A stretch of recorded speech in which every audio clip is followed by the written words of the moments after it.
വിത്ത് ജന്ന. നമ്മൾ ഇന്ന് ഫസ്റ്റ് പോകുന്നത് പറശ്ശിനിക്കടവ് ക്ഷേത്രത്തിലേക്കാണ്.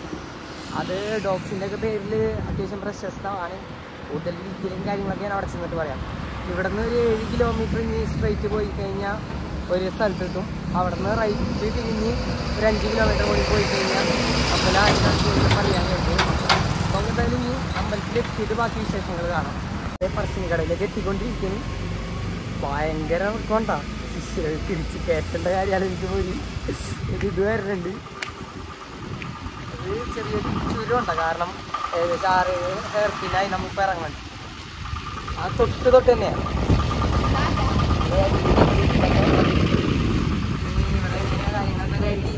മനസ്സിലാക്കണം. പറശ്ശിനിക്കടവിനുള്ളിലേക്ക് കയറിയിട്ടില്ല. എന്താ സംഭവം എന്നുള്ളത് ആദ്യമായിട്ട് വരുന്നത്. ഇപ്പൊ ഒന്ന് മാറി നിന്നാട്ടോ. നമ്മൾ വിചാരിച്ചതല്ല, ഭയങ്കര ക്രൗഡിലാണ്. നമ്മൾ മിഠായി തെരുവിലൊക്കെ പോയ ഫീൽ. അത്രയും ക്രൗഡില്ല, എന്നാലും അത്യാവശ്യം ആൾക്കാരുണ്ട്. ഫുള്ള് കടകൾ കാര്യങ്ങൾ, അമ്പലത്തിൻ്റെ തൊട്ട് വരെ കടകളും കാര്യങ്ങളാണ്. നമ്മളിത് പറശ്ശിനിക്കടവിൽ എത്തിയിട്ടുണ്ട്. ജർണിക്ക് ഇവിടെ ഒരു ഫ്രണ്ടിനെ കിട്ടിയിട്ടുണ്ട്.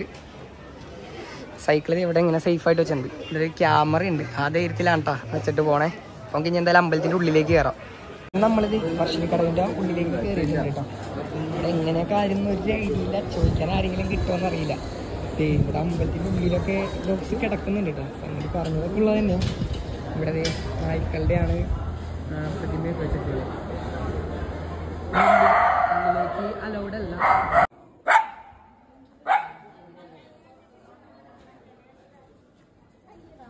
ഒരാളെ ചെന്നെ കണ്ടിട്ട് കിട്ടേണ്ടത് കിട്ടിയ പൊടി. ഇതാണ് അമ്പലത്തിൻ്റെ ഉള്ളിലേക്ക് കയറാനുള്ള എൻട്രി. ഇവിടെ നമുക്ക് കാലൊക്കെ കഴുകാനുള്ള സൗകര്യമുണ്ട് പുഴയിൽ. അപ്പം നമുക്ക് കാലൊക്കെ കഴുകിയിട്ട് അമ്പലത്തിൻ്റെ ഉള്ളിലേക്ക് കയറാം. ഉള്ളിൽ ഫോൺ അലോഡല്ല എന്നാണ് അറിയാൻ കഴിഞ്ഞത്. അത് മാക്സിമം നോക്കാം. എന്തായാലും വീഡിയോസ് കാര്യങ്ങൾ പുറത്തുനിന്ന് ഷൂട്ട് ചെയ്യാൻ പറ്റുമെങ്കിൽ അങ്ങനെ ചെയ്യാം. അപ്പം നമുക്കിതേ നേരെ കയറാം. ചെന്നൈ കണ്ടിട്ട് ഇവിടുത്തെ സ്ട്രീറ്റ് ഡോഗ്സ് ഇഷ്യൂ ഉണ്ടാക്കാനുണ്ട് കേട്ടോ. എൻ്റെ വീട് എവിടെ? എവിടെ? എയ്ക്കുളം. ജന അങ്ങനെ നമ്മളത് മുത്തപ്പൻ്റെ അമ്പലത്തിലെത്തിയിട്ടുണ്ട്. ഇവിടെ തന്നെ പ്രതിഷ്ഠാന്ന് വെച്ചാൽ ശിവനും വിഷ്ണു കൂടിയുള്ള ഒരു പ്രതിഷ്ഠയാണ്. മുത്തപ്പൻ്റെ അമ്പലമാണ്. ഇവിടെ എല്ലാ നേരവും ഫുഡും കാര്യങ്ങളൊക്കെ ഉണ്ട്. എനിക്കൊരു ഫ്രണ്ട് പറഞ്ഞതെന്ന് വെച്ച് കഴിഞ്ഞാൽ അങ്ങനെ ചെയ്യുന്നത് എല്ലാവരും തുല്യരാണെന്നുള്ളത് കാണിക്കാൻ വേണ്ടിയിട്ടാണ്. പക്ഷേ ഈ ഒരു നമ്മൾ കണ്ടത് വേണ്ട. ഡോഗ്സിനെ ഇത്രയ്ക്ക് ഫ്രീ ഗോളിൻ്റെ അടുത്ത് വരെ നമുക്ക് ഡോഗിനെ കൊണ്ടുപോകാം.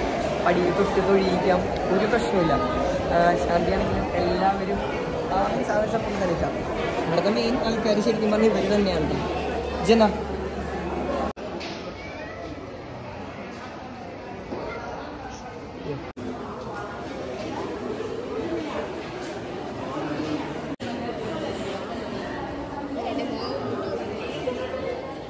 നമുക്കിത് ഇവിടുന്ന് ബ്രേക്ക്ഫാസ്റ്റ് കിട്ടിയിട്ടുണ്ട് കേട്ടോ. പയറും ചായയാണ് ഇവിടുത്തെ ബ്രേക്ക്ഫാസ്റ്റ് എന്ന് പറയുന്നത്. നമുക്കിതെന്തായാലും കഴിക്കാം. ഇവിടുന്ന് ഇവിടെ എല്ലാ ടൈമിലും ഫുഡ് ഉണ്ടെന്നാണ് അറിയാൻ കഴിഞ്ഞിട്ടുള്ളത്. അതെ അതെ നമ്മൾ ഇവിടെ നിന്ന് ഇറങ്ങിയാണ് അമ്പലത്തിൽ നിന്ന് തിരിച്ച് നമുക്ക് കണ്ണൂർ പെറ്റ് സ്റ്റേഷനിലേക്ക് പോകാൻ പറ്റുമോ നോക്കാം. അവിടെ കയറിയിട്ട് ബാക്കി നോക്കാം. ഇവിടുത്തെ കയറ്റവും രക്ഷിക്കട്ടാ. കഴിഞ്ഞ വർഷപ്പെട്ടു ഞാനിവിടെ പ്രശ്നചിതനങ്ങൾ പിടിച്ച് ലഗേജുള്ളതുകൊണ്ട് സൈക്കിൾ എടുക്കാൻ പറ്റില്ല. മിസ്കിട്ടാവാം ഹോസ്പിറ്റലിലേക്ക് കയറ്റം മുകളിലേക്ക് ഉണ്ട് കേട്ടോ. ഗൈസ്, അപ്പം നമ്മളിത് കണ്ണൂർ പെറ്റ് സ്റ്റേഷനിലേക്ക് പോകാമെന്ന് വെച്ചിറങ്ങിയാൽ. അപ്പോൾ അത് 3 ഫ്രണ്ട്സിനെ കിട്ടിയിട്ടുണ്ട്. പേരെന്ന് പറഞ്ഞു ശ്രാവൺ. ജന്ന അടിയിലുണ്ട് കേട്ടോ. ജന്ന കിടക്കിയാണ്. അവന്മാരെ ഉറക്കി ജന്ന. ഓക്കെ, നമുക്ക് ഇനി പെറ്റ് സ്റ്റേഷനിൽ ചെന്നിട്ട് കാണാം. ഗൈസ്, അപ്പം നമ്മൾ ഗിനാവ് എന്ന് പറയുന്ന ഒരു പാലത്തിലാണുള്ളത്. അത് ഒരു സ്ഥലമുണ്ടോ ഇതാണ് കടൽത്തീരം.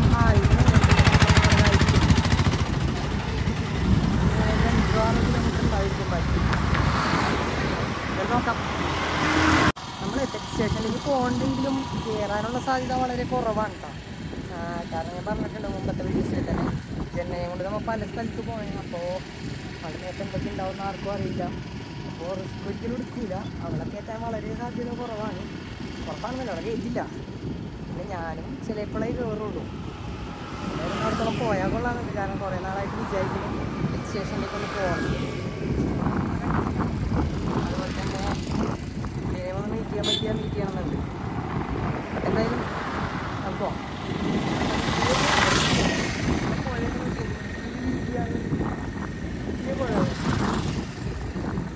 കടലിൻ്റെ തൊട്ടടുത്ത് തന്നെയായിരുന്നു. സ്ട്രീറ്റ് നമ്പർ 20 ലെഫ്റ്റ് കിട്ടാം. അതാണ് പെറ്റ് സ്റ്റേഷനിലേക്കുള്ള വഴി. അങ്ങനെ നമ്മൾ പെറ്റ് സ്റ്റേഷൻ്റെ അടുത്ത ബീച്ചിലേക്ക് എത്തിയിട്ടുണ്ട്. അത്യാവശ്യം വലിയ ബീച്ച് തന്നെ ഉണ്ടോ, ഭയങ്കര ക്രൗഡഡ് ആണ്.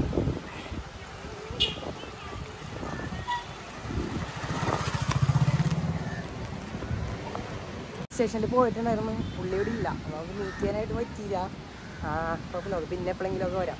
അപ്പോൾ ഇതോടെ നമ്മളുടെ കണ്ണൂരത്തെ പരിപാടികൾ അവസാനിക്കുന്നു. ഇനി നമ്മൾ കാസർഗോഡേക്ക് പോവുകയാണ്. പിന്നെ നമ്മൾ കാസർഗോഡേക്കുള്ള റൈഡ് സ്റ്റേഷൻ